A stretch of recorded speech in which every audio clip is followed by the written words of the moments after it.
What are altered states and why are they important? Stay tuned.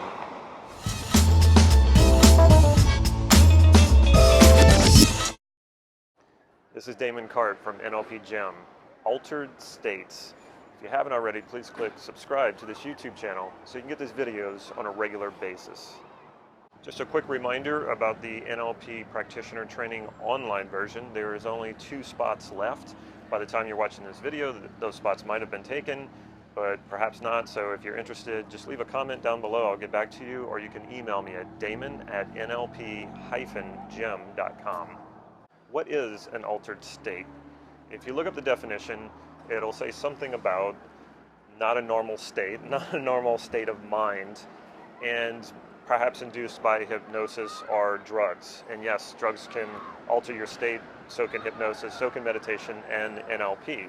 And why would you even want to do that? Well, when you think about what we're doing day to day in our normal state, whatever your normal state is, if you're not getting what you want and you're in a state of desire or in a state of want, well, that implies that you're in a state of not having complete fulfillment or satisfaction or not being completely whole. In NLP, we call that the present state.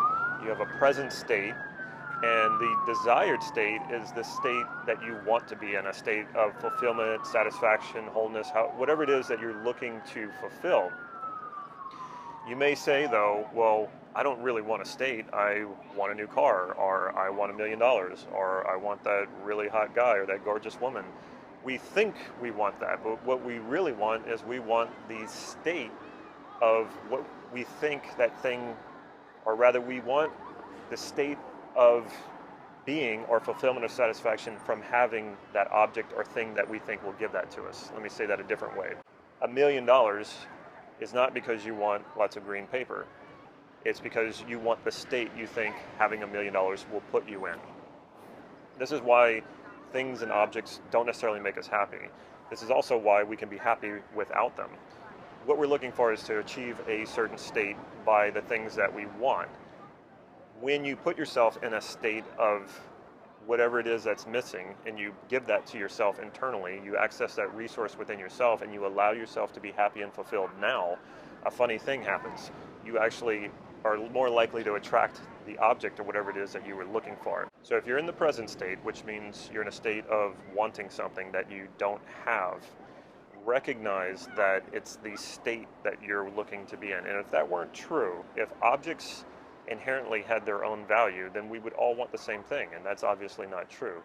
We are searching for certain states that we want to experience, and we think the object that we achieve, or that it could be a success or an achievement, it doesn't have to be an object. We think by having that will give us the feeling of fulfillment, and you can be more specific about what state that might be, like joy or excitement or feeling safe. These are all states that we're wanting to have, and we often go and search outside of ourselves for that, when really what we're looking for is within us. How do we get to from the present state to the desired state often takes going into an altered state to get there.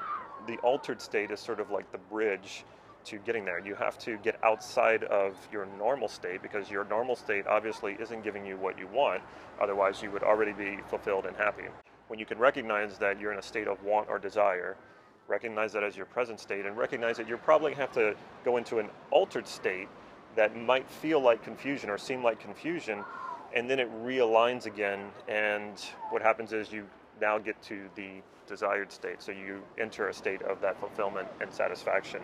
Now this can happen in an instant, and transformation can be instantaneous. This doesn't have to be dragged out for a long period of time. In fact, that is the way that it happens, is instantaneously, because though it may feel like you've suffered for a long time, it's just in a split second or a moment that everything changes. And you might go into that altered state and have a moment of confusion, and then it realigns and then settles on the new state, the desired state, the state that you want to be in.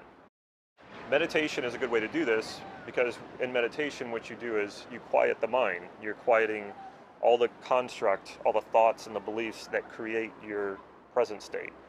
And when you can do that and you can get outside of that normal state, often in meditation you will enter an altered state.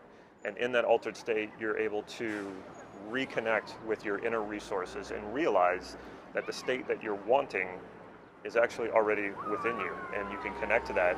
And when you do, and you're coming from a place of wholeness and fulfillment, it's much easier to achieve your goals when you do that.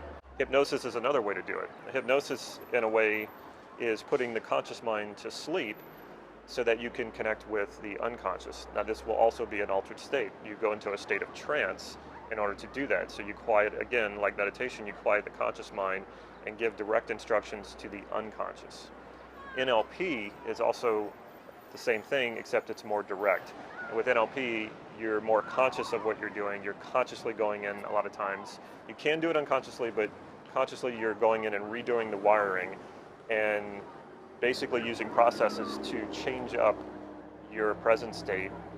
And in that process, you will go through an altered state to then get to that desired state. So these are all great methods. I recommend using all of them: meditation, hypnosis, and NLP. I do that as a regular practice. And they all achieve the same goal. They just go about it in different means. And I think when you do it that way, instead of just using one tool and you're using 3 tools, it becomes a lot more effective. Check out my website, nlp-gym.com. There are still spots available for the live training, the live NLP practitioner training that starts in 1 week, and it takes place here in Santa Cruz, California. If you can't make it out here, there are 2 spots available at the time of the shooting of this video. 2 spots available for the online training. If you want in on that, make sure you message me right away. And if the spots aren't already taken, they're yours. Take care.